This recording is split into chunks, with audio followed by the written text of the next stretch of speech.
शहीदों की लाश से कभी बदबू नहीं आती, हमारे दादा कहा करते थे और हमने ये वीडियोस में देखा भी था, सुना भी था, कहानियों में भी ये सुना था, लेकिन आज हम देख रहे हैं। दोस्तों अस्सलाम वालेकुम, मैं हूं आपका इंजमामुल हक। आपका हमारे वीडियो में बहुत बहुत शुक्रिया आपका।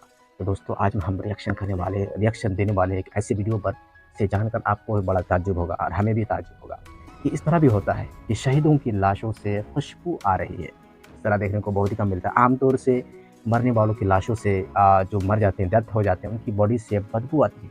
लेकिन ये बड़ा ही ताज्जुब वाली बात है कि शहीदों की लाशों से, मरे हुए डेड बॉडी की लाशों से खुशबू आ रही है। बात यह है कि यहूदी लाश भी है वहाँ पे और वहाँ फ़िलिस्तीनी लाश भी है, लेकिन यहूदी लाशों से बदबू आ रही है और जो फ़िलिस्तीनी लाश है उसकी लाशों से खुशबू, मुअत्तर खुशबू आ रही है। क्या यह बात सच है? क्या आपको जानना है? और आपको जानना है तो आपको हमारे साथ बने रहना है वीडियो में। चलिए हमारे साथ बने रहें। चलिए शुरू। शहीदों की लाश से कभी बदबू नहीं आती, हमारे दादा कहा करते थे और हमने ये वीडियोस में देखा भी था, सुना भी था, कहानियों में भी ये सुना था, लेकिन आज हम देख रहे हैं। हमने वाक़ए करबला में ये बात सुनी थी कि शहीदों के लाशों से खुशबू थी। करबला के चारों तरफ फ़िज़ा में खुशबू ही खुशबू थी। हमारे आपके खून में बदबू आती है, कोई लाश पड़ी हो 1 घंटे के बाद बदबू आना शुरू होती है, लेकिन शहीदों की क्या बात है भाई, पहचान ही अलग है।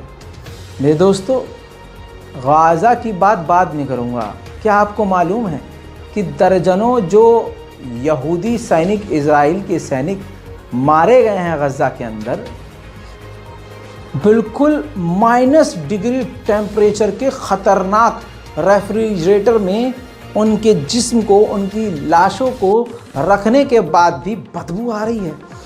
ऐसी बदबू की चारों तरफ उसके खड़ा होना मुश्किल है।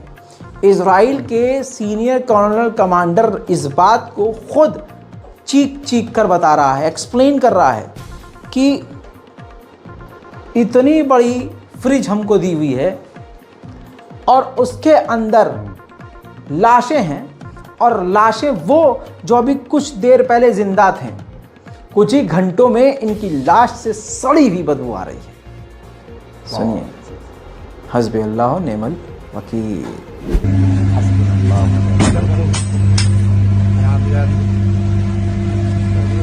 Ahora vamos a entrar a otra de las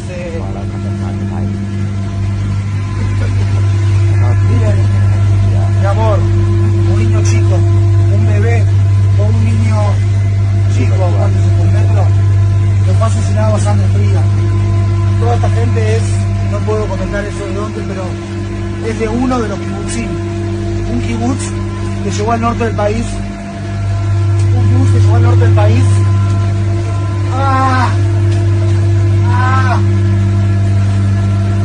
Llegó al norte del país, que llegó al sur del país hace años, transformaron el desierto en campos florecientes, porque estaba allí en la zona del norte del desierto israelí, y construyeron, le dieron al mundo tecnología para frenar con la desertificación, agrotecnologías que saque Israel para todo el mundo, construyendo el futuro del mundo para darle de comer.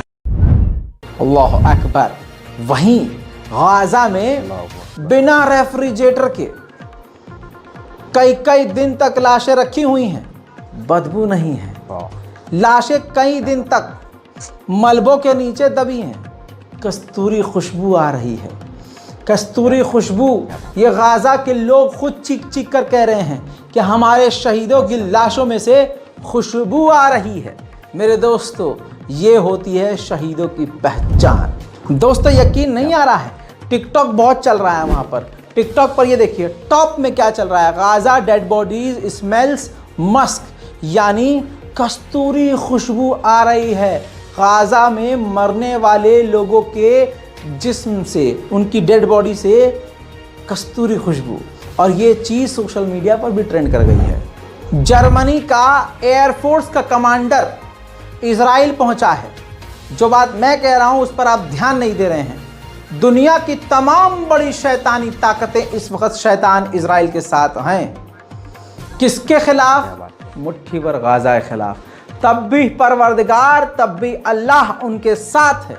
वो कुछ घंटे पहले मर कर सड़ रहे हैं और गाजा के लोग शहीद होकर महक रहे हैं। साउथ अफ्रीका को मैं अपने 30 लाख सब्सक्राइबर की तरफ से शुक्रिया अदा करता हूं और झुककर सलाम करता हूं कि जो आपने किया वो कोई अरब मुल्क नहीं कर पाया।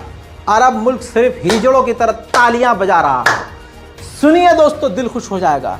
साउथ अफ्रीका ने सिर्फ अपना एम्बेसडर नहीं बुलाया है, साउथ अफ्रीका ने अपने तमाम सरकारी अधिकारियों को उनके पूरे साजो सामान के साथ वापस बुला लिया और कहा कि ये अंतर्राष्ट्रीय लेवल पर इंटरनेशनल कम्युनिटी के सामने टेबल के नीचे खुल्लम खुल्ला जेनोसाइड चल रहा है और इस दौर में ये एक्सेप्ट हम नहीं कर सकते। ये कहते हुए इजराइल से पूरी तरह से रिश्ते नाते खत्म कर दिए हैं साउथ अफ्रीका ने। सलाम हो। हमास को निकालने की धमकी इजराइल दे रहा है कि गाजा से मिटा देंगे या निकल जाओ तुम खुद, और तुम्हारे गाजा को हम दूसरों को दे देंगे। हमास का बयान यह आया है कि हमें एक्सेप्ट नहीं है कि हम किसी और सरकार की कठपुतली बने और हम गजा में ही रहेंगे।